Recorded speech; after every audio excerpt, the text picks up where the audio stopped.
네, 국민의힘 성일종 비대위원과 함께하는 비상한 정치 시간입니다. 어서 오세요, 의원님. 네, 안녕하십니까. 네, 보궐선거 이후에 어떻게 기분이 많이 좋으십니까?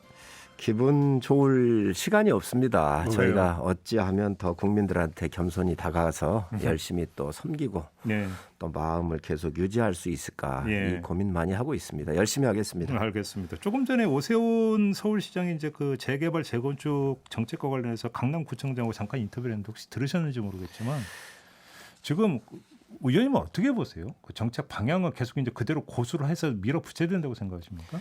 저는 가장 중요한 것은 수요와 공급의 원리가 맞아야잖아요. 네. 이 공급을 좀 늘리게 되면 또 재건축을 좀 넓게 하게 되면 네, 가격이 좀 올라가겠지요. 그러나 우리가 그걸 감내하면서 네.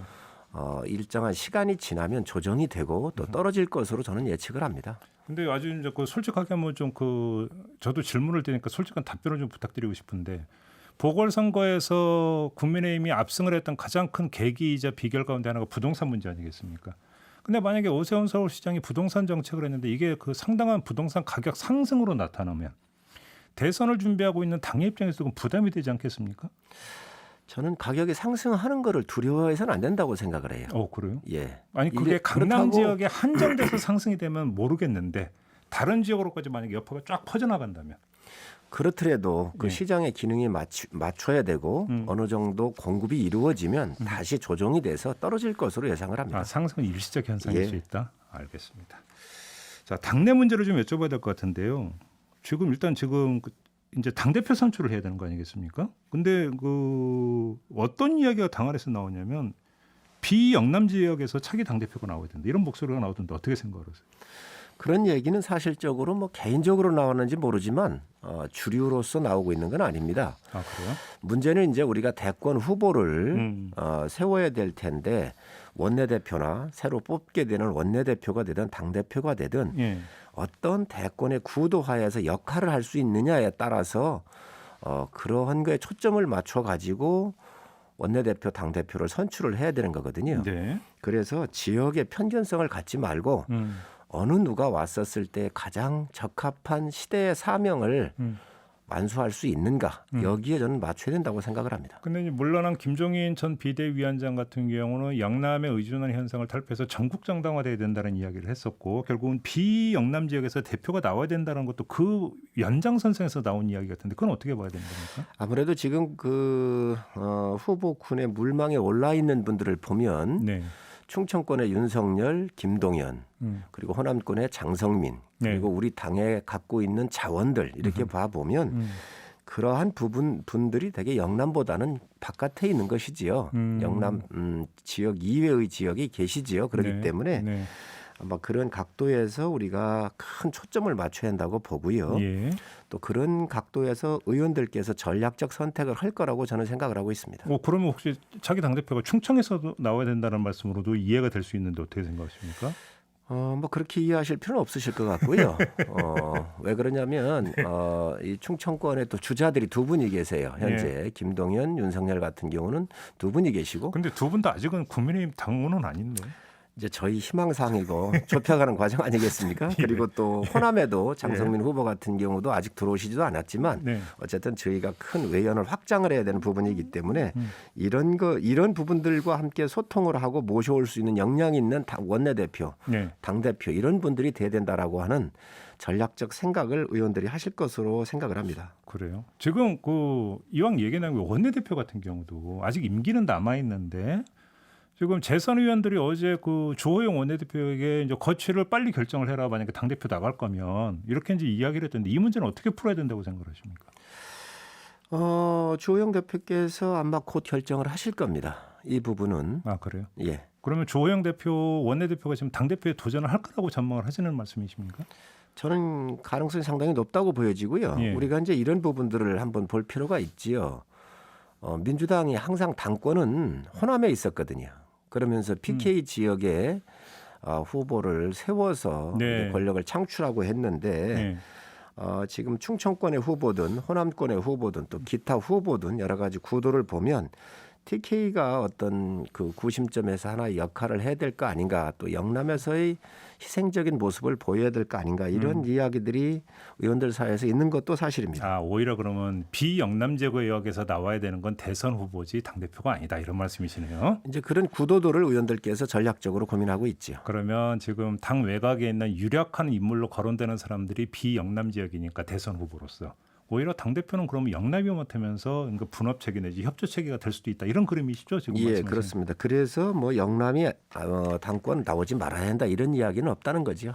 그래요. 그래서 지금 뭐 영남은 안 된다, 이런 이야기 자체가 지금 뭐 꺼낼 이유도 아니고 상황도 아니다, 이런 말씀이신 거죠? 그렇습니다. 예.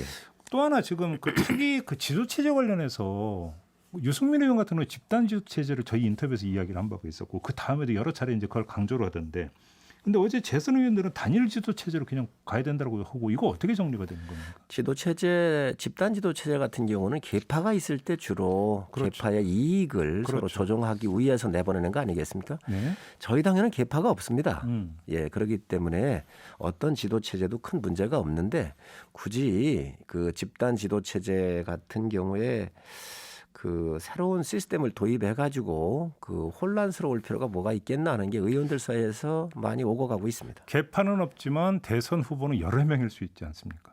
그거는 개파하고는 상관없는 것이고, 또 그거는 공정한 룰이 작동만 되면 되는 것이죠. 그렇기 때문에 그런 운용을 아마 당 대표와 또 최고위원들이 조율해가면서 하시게 될 겁니다. 그런데 유승민 의원의 집단 지도체제 주장은 결국은 대선 후보의 뭐라고 할까요? 대리인이라고 할까요? 이런 사람들이 집단 지도체제에 들어가서 하나의 이제 협의체로, 어차피 이제 그 차기 당 대표니까 최대 임무는 공정한 대선 관리일 테니까 그렇게 가는 게 더 나은 거 아니야? 이런 발상 아닌가요? 전에 지도체제에 있었을 때 봉숭아학당 이야기도 많이 듣지 않으셨나요? 요즘 봉숭아학당 이야기가 다시 나오더라고요. 아, 그러면 봉숭아학당으로 갈 수가 있다, 오히려 그게. 알겠습니다. 이건 어떻게 평가를 하세요? 김종인 전 비대위원장이 안철수 대표를 향해서 건방지다라는 표현까지 쓰지 않았습니까? 연합뉴스의 인터뷰에서. 이건 뭐 엄청나게 센 발언인데 의도적 발언이라고 봐야 되는 겁니까? 만약에 당대표로 계셨으면 그런 말씀 절대로 하실 거가 아니지요. 예. 또 안 하셨을 겁니다. 근데 그 그런데- 비대위원장으로 계실 때도 정신 나간 사람이라는 표현을 쓰죠. 예, 그런데 이제 자연인으로 돌아가셨으니까 그런 의견 뭐 내시는 걸 뭐라 하겠습니까? 예. 근데 그러면 그런 어떤 표현에 담겨 있는 김종인 위원장의 의도가 뭐라고 읽으세요? 같은 비대위 활동을 하셨는데. 제가 그렇지 않아도 안 대표에 대해서 후한 점수를 안 주셔서 네. 제가 개인적으로 한번 여쭤본 적이 있습니다. 왜 그러시냐고.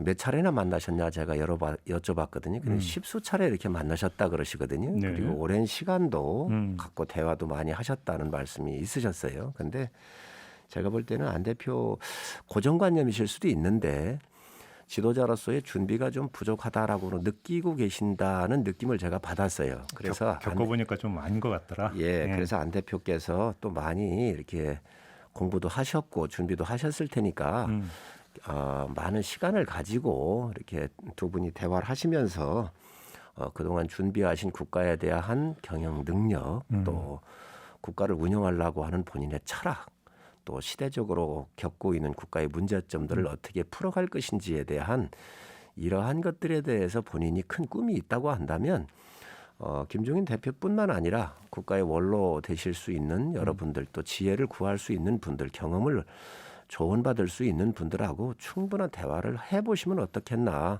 그중에 김종인 대표께서도 아마 그런 대화 요청을 하면 거부할 것이 아닐 거로 생각을 하거든요. 그래서 저는 만나면서 그런 이야기를 나누면 좋겠다는 생각을 하고 있습니다. 근데 좀 의도를 여쭤봤던 이유 중에 하나가 이제 그런 발언을 했던 게 이제 그 보선 자정에 와서 야권의 승리라고 하는 안철수 대표의 발언을 지금 문제에서 그게 왜 야권의 승리냐, 국민의힘의 승리지, 이런 이야기를 하면서 건방지다라는 표현까지 쓴 거잖아요. 근데 좀 약간 뜨악한 게 단일화가 이루어졌고 안철수 대표도 열심히 유세했잖아요. 야권의 승리라는 표현하는 게 그렇게 건방진 겁니까?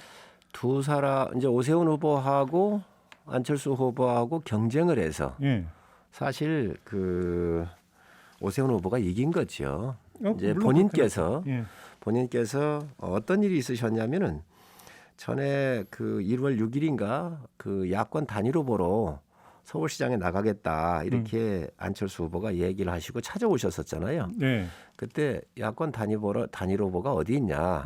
그러니까 만약에 야권 단일 후보가 되고 싶으면 우리 당에 들어와서 경쟁을 해라. 그러면 안 대표가 된다 이렇게 얘기를 하셨고요. 네, 맞아요. 그때 어떻게 2번을 달고 나갈 수 있습니까? 네, 맞아요. 그런 얘기도 하고 그래서 아마 안 하셨으면 좋았을 이야기를 하시지 않았나 하는 좀 저 개인적인 생각을 가지고 있습니다. 그래서 그러면 기다려라. 우리가 후보를 뽑아놓고 난 다음에 그럼 1대1로 붙어서 그때 결정을 하자 이렇게 얘기를 해서 그렇게 됐던 것이죠. 그 이후에 이제 안 후보께서 밀리고 하니까 더 큰 2번을 얘기하고 또 뭐 합당 이야기도 한 거 아니겠어요? 그런 과정에서 충분히 아마 커뮤니케이션 같은 경우가 좀 덜 있었다고 보여지고요. 또 그런 측면에서 봤었을 때 승자는 분명히 국민의힘이고 또 오세훈 후보였습니다. 그렇기 때문에 당을 이끄는 대표로서는 충분히 하실 수 있는 얘기라고 생각을 합니다. 그래요. 알겠습니다. 뭐 지금 뭐 의원님께서 이제 합당 이야기를 꺼내셨으니까 합당은 어떻게 될 것 같습니까? 합당은 뭐 지금 언론들이 많이 앞서가는 것 같은데요. 예. 저희 그 대행하고 계신 주호영 원내대표께서 합당에 대한 의지나 생각이 있는지 또 시기는 어떤지에 대한 아주 원론적으로 국민의 당에다가 요청을 한 겁니다. 그 의견을 좀 달라. 그래서 그런 의견들이 또 오고 하면 저희의 의원총회라든가 또 비대위원회 같은 데서 열어서 향후 방식에 대해서 결정을 하게 될 겁니다. 네. 그래서 그게 뭐 그냥 누구 개인적으로 만나가지고 하자 해서 바로 하루 이틀 만에 될 사항은 아니잖아요. 물론이죠. 저희 당은 원내대표 경선 또 당대표 경선을 추진해 가면서 그런 의견이 나오면 아마 의원들의 그런 의총을 열어서 의견들을 아마 종합하게 될 겁니다. 그 지난주에 주호영 원내대표가 안철수 대표가 따로 만난 적이 있다면서요. 예, 만나셨다고요. 이 자리에서 안철수 대표가 뭐 어떤 대답을 줬는지 혹시 들으신 얘기 없으십니까? 아닙니다. 대답을 안 하셨죠. 그래서 여러 가지 사안들에 대해서 물어보셨다 그러고요. 네. 가장 큰 틀에서 보면 합당에 대한 의사 또 시기는 뭐 이런 부분들에 대해서 의견을 좀 주셨으면 좋겠다 해서 답을 기다리고 있는 걸로 알고 있습니다. 이때까지 이제 답을 좀 달라 그 예. 얘기를 했다라는 거고요. 이 문제 하나 좀 여쭤볼게요. 지금 그 국민의힘 안에서 이제 다시 이런 얘기가 조금씩 나오던데 지금 국민의힘 몫의 국회부의장 공석이잖아요. 그러면서 국회부의장 문제까지를 포함해서 원구성 재협상 해야 되는 거 아니냐 이런 목소리가 좀 당 일각에서 나오는 것 같은데 의원님은 어떤 견해세요? 우리가 18대의 여야 관계를 한번 볼 필요가 있지요. 예. 당시에 민주당이 81석을 얻었고, 그렇죠. 예, 그 다음에 집권하고 있었던 저희 당 전신에 저희 당이 과반을 훨씬 더 넘겨 있었지요. 그럼에도 불구하고 81석한테 법사위원장과 상임위원장들을 배분했었거든요. 작년 원구성할 때 저희 당에서 요구했던 게 18대도 또 19대도 계속 이런 선례가 이루어져 왔으니까 이 협치 차원에서 일이 가자 했던 건데 그동안 여당이 이 협치 차원에 아름답게 잘 유지해 왔었던 관행들을 다 어긴 거지요. 네. 그렇기 때문에 다시 나오는 이야기인데 저는 뭐 이 여야 협치 차원 또 옛날에 관행적으로 잘 이어져 왔었던 그런 선례들이 유지하는 게 전 좋다고 생각을 합니다. 그러면 핵심은 역시 또 법사위원장이 되겠군요. 그렇습니다. 국민의힘이 맡아야 된다 법사위원장. 저는 그렇게 보고 있습니다. 그러면 그 이제 만약에 지금 주호영 원내대표 만약에 물러난다면 새 원내대표 두 사람이 제일 먼저 해야 될 게 원구성 재협상부터 해야 된다 이런 말씀이신 거고. 뭐 다른 현안이 더 많을 텐데요. 그거는 여당의 의지도 상당히 중요하니까 만나보면 우선순위를 정해서 협의하게 되겠죠. 아무튼 법사위원장의 핵심이다. 이거 안 주면 소용없다. 그렇습니다. 이렇게 이제 정리를 하면 될 것 같네요. 알겠습니다. 시간이 벌써 다 돼가지고 마무리를 해야 될 것 같네요, 의원님. 네, 오늘 이렇게 마무리하겠습니다. 국민의힘의 성일종 비대위원과 함께했습니다. 고맙습니다. 네, 감사합니다.